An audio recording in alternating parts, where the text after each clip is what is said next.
Wait பண்ணிட்டு இருக்கோம் sir. Treatment நடந்துட்டு இருக்குன்னு சொல்றாங்க. பட் இப்பதான் ஆபரேஷன் தியேட்டர் கூட்டு போனாங்க சார்.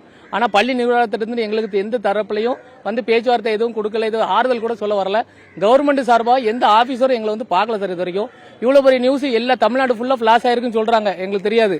ஆனா இப்ப தலையில வெட்டு விழுந்திருக்கு, ஆழமா பாதிக்கப்பட்டிருக்கான், மயக்க நிலையில இருக்கான். இன்னும் வரைக்கும் எந்த ஆறுதல் சொல்ல இந்த கவர்மெண்ட்ல இருந்து எங்களுக்கு யாருமே வரல சார். அந்த கல்வித்துறையில இருந்தோ இல்ல கலெக்டர் ஆபீஸ்ல இருந்தோ இல்ல கலெக்டர் எந்த சார்பாவும் எங்களுக்கு வந்து ஆறுதல் சொல்ல வரல சார். அதனாலதான் நாங்க வெக்ஸா இங்க வந்து நாங்க போராட்டம் நடத்த வந்தோம் சார். மருத்துவம் வந்து காலையில இருந்து வெறும் அந்த இது மட்டும் தான் பண்ணிருக்காங்க, ஃபர்ஸ்ட் எய்ட் மட்டும் தான் பண்ணிருக்காங்க சார். இப்பதான் வந்து ஆபரேஷன் தியேட்டர் கூட்டு போனாங்க, வேற இடையில எந்த ட்ரீட்மெண்ட்டும் பண்ணல சார்.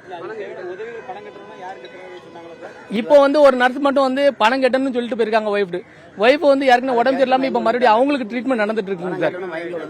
அவங்க மயக்கம் போட்டு விழுந்துட்டாங்க, இப்ப அவங்களுக்கு ட்ரீட்மெண்ட் நடந்துட்டு இருக்கு. அவங்களுக்கும்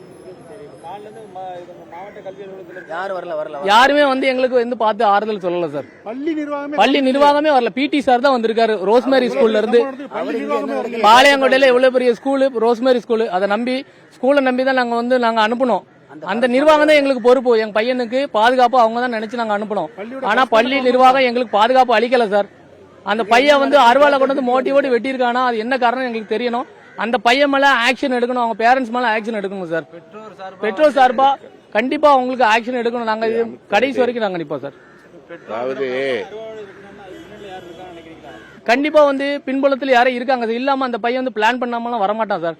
பிளான் பண்ணி தான் வந்து வெட்டியிருக்கான். இவனை கொல்லணும்னு சொல்லிட்டு போலீஸ் ஸ்டேஷன்லயும் அவனே சொல்லியிருக்கான், நான் இந்த பையனை சாவடிச்சுட்டு போய் பாத்துக்கோங்கன்னு இருக்கான் அருவாலை போட்டுட்டு. காவல் நிலையத்தில் யாரு கொண்டு விட்டாங்கன்னு தெரியல, அவனே நடந்து போயிருக்கான்னு சொல்றாங்க. எது உண்மைன்னு எங்களுக்கு தெரியல சார். நாங்க வரும்போது ஸ்கூல்ல பூட்டி இருந்துச்சு.